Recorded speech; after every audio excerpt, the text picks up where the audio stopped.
Good day and welcome to episode 44 of the 100 Spin Test, where I take roulette strategies and deliberately play them poorly. There are too many distractions which prevent people from playing roulette perfectly. So the goal of this channel is to honestly see if certain flat betting strategies can deal with real-world distractions and human imperfection. Sometimes, I receive a submission and I'm glad to test it out fairly. Today's test is based on the 9 Street Shuffle strategy by the ScouseHouseRoulette grinder, not to be confused with the New Jersey roulette grinder or any other roulette grinders with the same or similar names. It's a high-coverage strategy. Since I play online, I use a European wheel.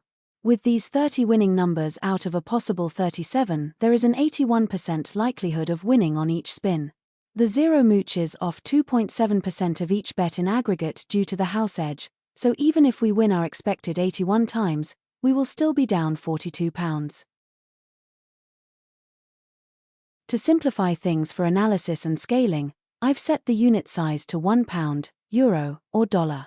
Place 3 units each on the 1 to 6 and 31 to 36 double streets, then 2 units each on the 8 to 12, 16 to 20, and 26 to 30 corners, and 1 unit each on the 10 to 13, 18 to 21, and 22 to 25 splits. To save a little time on a busy table, you can place 3 units on the 16 to 21 double street instead of the 16 to 20 corner and 18 to 21 splits. You can straight up bet half units on the 30 individual numbers if you're playing a gimmicky table like lightning roulette. The more you know. You will win 3 units if the ball lands on 1, 2, 3, 4, 5, 6, 8, 9, 10, 11, 12, 13, 16, 17, 18, 19, 20, 21, 22, 25, 26, 27, 29, 30, 31, 32, 33, 34, 35, or 36, and lose 15 if the ball settles on 0, 7, 14, 15, 23, 24, or 28. The challenge with this bet is the slow recovery from a loss. As always, the animated graph below shows the progress of the strategy as misplayed and gives a hint at how volatile the bet is. Also, there is a chart from jackace.com showing the payouts and losses for this bet. A link to Jack's Bet Analyzer is in the video's description. Now let's speed things up and watch the progress. I'll be back at the end to summarize.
The spin data has been saved to a spreadsheet in my Google Drive. You'll find a link in the description. Even though we did not come out ahead, I'm not terribly bothered at the outcome. We beat the house edge and won 83 times and lost 17.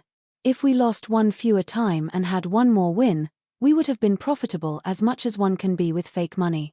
We reached a high water mark of positive 15, before falling to negative 63 and eventually recovering enough to close out at negative 6. We were in profit for 13% of the spins. To compare on the same table, albeit the mobile version on day 30 of my random number series, which is also released today, there were only 79 hits out of 100 using random numbers. I ran a few statistical tests on the results. The chi-square test indicated that these results were likely random. The average number of spins before we got a hit was 1.2 with a standard deviation of 0.5. That means it took 2 spins to get a win 65% of the time and 3 spins or less 95% of the time. The maximum number of consecutive wins was 22 and maximum number of consecutive losses was 3. There were 2 repeaters. 0 and 17 repeated once. The hot 3 numbers were 0 and 30 with 6 hits each, and 10, hitting 5 times. The cold 3 were 13, 18, and 22, with 1 hit each. Keep in mind that casinos don't exist to make you rich. In fact, they exist to drain from your wallet whatever you allow them to take. Never take gambling advice at face value. Test any strategy that you plan to play on a free online game and read as many critiques about the strategy that you can find. Some strategies only work for a limited time, and the remainder don't work at all. Adjust your risk and loss tolerance accordingly. Good luck until the next time.